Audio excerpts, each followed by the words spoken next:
Juan Ramón Rayo, doctor en Economía. Juan Ramón, muy buenas. ¿Qué tal? ¿Cómo estamos? Juan Ramón, en este contexto están hablando los bancos centrales. Lo ha hecho sin ir más lejos Christine Lagarde, presidenta del BCE, que mantiene la perspectiva de una inflación transitoria y que considera que durante este 2022 la inflación se va a estabilizar y que va a disminuir gradualmente a lo largo de este año. Varias cuestiones aquí. Por un lado, si nos creemos esta perspectiva y, por otro lado, si con los niveles actuales de inflación seguimos hablando de una inflación transitoria, porque cada vez son más las alertas de una inflación estructural. Sí, a ver, una cosa es que la inflación no se siga acelerando con respecto a los niveles actuales, es decir, que la tasa no se incremente con respecto a la tasa actual, incluso que baje de manera apreciable. Pero otra muy distinta es que regrese a los objetivos de inflación del Banco Central Europeo, que no olvidemos son el 2%, aunque el gobernador del Banco de España ha señalado que él considera que a finales de año cerraremos en torno al 2%, es un pronóstico que bueno, no es imposible, pero que se está planteando en un contexto complicado e incierto. Complicado porque, como decías, la inflación cada vez se está diseminando por más ámbitos de la economía, es cada vez más estructural, mucho más en Estados Unidos que en la eurozona, pero aquí también estamos viendo esta tendencia al aumento de la inflación subyacente, que además eso va generando efectos de segunda y de tercera ronda que de alguna manera la vuelven más perseverante. En segundo lugar, porque los precios de la energía y algunos cuellos de botella que pensábamos que se iban a solucionar relativamente rápido no se están moderando. El petróleo está en máximos desde 2014. Los tiempos de espera para la recepción de chips están en máximos históricos. No han mejorado durante los últimos meses. Y, por tanto, por ese lado, de momento las presiones de los precios van a subir. Y, por último, porque si la Reserva Federal sube los tipos de interés, y ya ha dicho que así va a suceder, pero si lo sube incluso más de lo que se está descontando que los va a subir, va a haber una apreciación más fuerte del dólar, y una apreciación más fuerte del dólar significa pues importar inflación dentro de la eurozona, y eso también puede complicar esa perspectiva de moderación de inflación a lo largo de este año. Uh-huh. Juan Ramón, estas declaraciones de Lagarde se producen en un momento en el que podríamos decir que el contraste entre la política monetaria de Estados Unidos y de otras grandes economías mundiales es cada vez más marcado. El Banco Central Europeo dice que no está actuando con la misma rapidez que la FED por las diferencias que viven ambas economías en esa senda de recuperación. Pero, ¿qué es lo que podemos esperar de la primera reunión de política monetaria que va a tener lugar ya? ¿Hasta qué punto podrían persistir estas presiones inflacionistas si se mantuviese una política monetaria extremadamente laxa en Europa? Claro, es cierto que hay diferencias sustanciales entre la inflación que se está viviendo en la eurozona y la inflación que se está viviendo en Estados Unidos. En Estados Unidos es una inflación mucho más estructural, la inflación subyacente está por encima del 5%, además afecta a prácticamente todos los bienes y servicios. Ya ni siquiera en diciembre era una inflación debido a la energía, aunque es previsible que en enero, si estos precios del petróleo se mantienen, pues vuelva a golpear, pero en diciembre, intermensualmente, la inflación de la energía bajó en Estados Unidos. Por tanto, toda la inflación de diciembre fue una inflación imputable a otros componentes no energéticos, de ahí que la subyacente subiera, ¿no? Y subiera más que la general. Claro, si Europa mantiene, como decía, esta senda muy acomodaticia, que yo veo difícil que la mantenga si no hay una caída importante de la tasa de inflación interanual durante los próximos meses, pues si combinamos una política monetaria muy laxa con una política fiscal probablemente más laxa de lo que debería ser, pues tienes un impulso adicional a la inflación, que es verdad que puede tener otras causas. Si hablamos de inflación en Europa, en el conjunto del planeta, yo creo que claramente la inflación se debe a un recalentamiento de la demanda global, pero es cierto que en Europa el recalentamiento no ha sido tan grande como puede serlo, insisto, en Estados Unidos. Pero claro, aunque no sea tan grande, si tú importas la inflación y la suplementas con pues gasto público interno y con política monetaria laxa interna, pues todo suma. Y si además tenemos en cuenta el riesgo de burbujas de activos, que desde luego se materializa en Estados Unidos y también en gran medida en la eurozona, sobre todo en Alemania, el mercado inmobiliario está muy recalentado, pues todo eso va añadiendo puntos a esa situación, ya digo, de alza de los precios y también de desequilibrios reales financieros que en algún momento va a haber que coger el toro por los cuernos.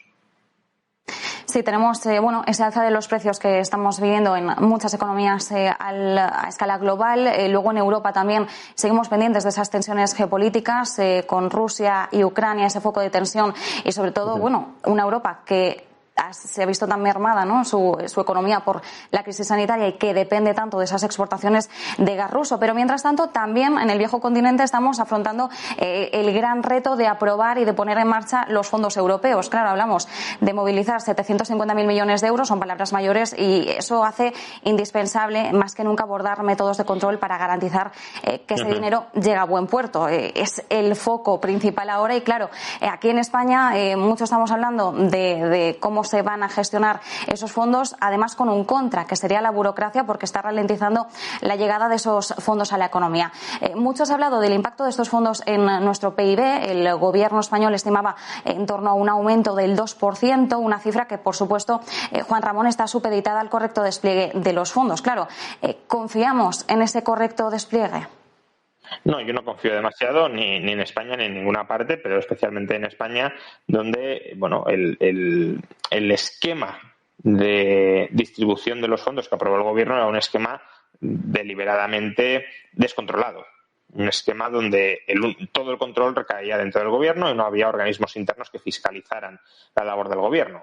Creo que eso es sintomático de un modelo de gestión y de un modelo de reparto de los fondos. Pero es que aunque, tuviéramos políticos probos, políticos muy honestos, políticos que de verdad se preocuparan por lo que llaman el interés general y quisieran invertirlo bien, creo que hay un problema cognitivo muy importante a la hora de descubrir y de conocer proyectos realmente rentables a esa escala tan gigantesca en los que invertir los fondos. Es verdad que, en cierto modo, ese problema de información, los políticos no gestionan empresas y ni gestionan fondos de inversión y por tanto no conocen realmente qué sectores son los más rentables, cuáles son los menos, tienen sus agendas políticas, queremos promover este sector, queremos promover el otro, pero no saben realmente ni siquiera dentro de esos sectores que políticamente quieren promover qué modelos de negocio son mejores que otros.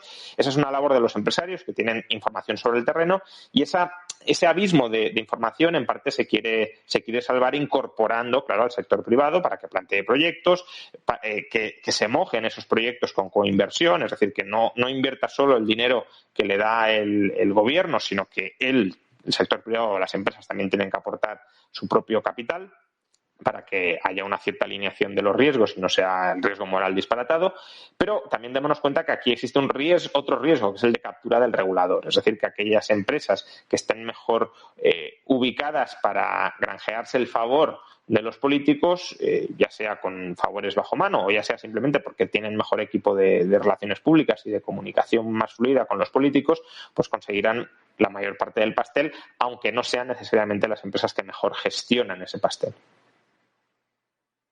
Y por último, pasando al plano laboral, estamos pendientes de los cambios en las cuotas de los autónomos. El nuevo sistema de tramos por ingresos reales para calcular las cuotas ha generado muchísimo ruido. ¿Tiene sentido? ¿Cuánto conseguiría recaudar realmente la Seguridad Social con esta propuesta? Bueno, a ver, si planteamos si tiene sentido desde una perspectiva recaudatoria, desde luego tiene sentido, y si las duplicaran más, pues todavía podría tener más sentido, ¿no? Previsiblemente la subida va a conseguir recaudar alrededor del 0,5% del PIB, más o menos, 0,5, 0,6 en el mejor de los casos.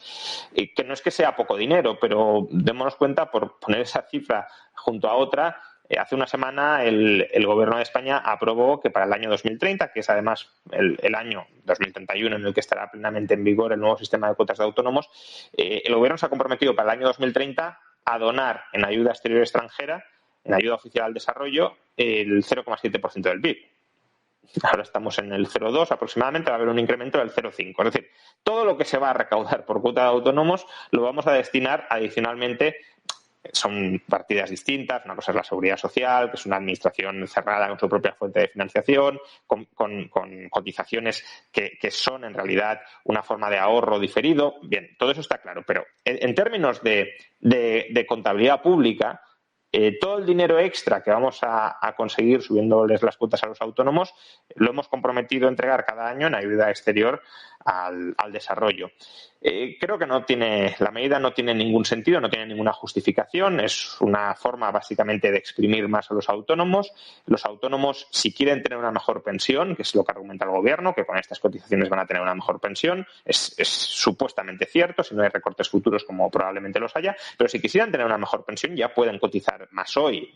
Nadie les obliga a cotizar al mínimo. Cotizan al mínimo porque no quieren cotizar más. El gobierno les va a obligar a cotizar más. ¿Y por qué les obliga a cotizar más? Pues porque debe creer que los autónomos son muy cortoplacistas, no tienen muchas luces y no se dan cuenta de que se van a llegar a la jubilación sin una buena pensión pública. Cuando muchos autónomos lo que hacen es no cotizar en la seguridad social y ahorrar ellos por su cuenta, evidentemente. Pero bueno, si de verdad el gobierno estuviese preocupado por los autónomos y por la pensión que les va a quedar, etcétera, lo que establecería no es la obligación de cotizar tanto a la seguridad social, establecería algún tipo de mecanismo de ahorro incluso forzoso. En plan, ustedes tienen que ahorrar mensualmente estas cantidades de dinero, pero gestionen ustedes en qué activos específicos quieren invertir esas cantidades de dinero. Cuando se dice, no, tienen que ahorrar estas cantidades de dinero y nos las van a dar para la seguridad social. Ahí ante lo que estamos es ante la necesidad de captar fondos, cantidades gigantescas para autónomos individuales, no gigantescas en agregado, pero sí para muchos autónomos, para más de la mitad que van a ver duplicadas, triplicadas o cuadruplicadas sus cuotas con respecto a los niveles actuales. ¿Para qué? Pues para tapar, maquillar parte de los agujeros que sigue y va a seguir teniendo la seguridad social. Pues muchísimas gracias, como siempre, Juan Ramón Rayo, doctor en Economía, por brindarnos estos minutos de análisis en Negocios Televisión. Un abrazo. Muchas gracias a vosotros. Hasta otra.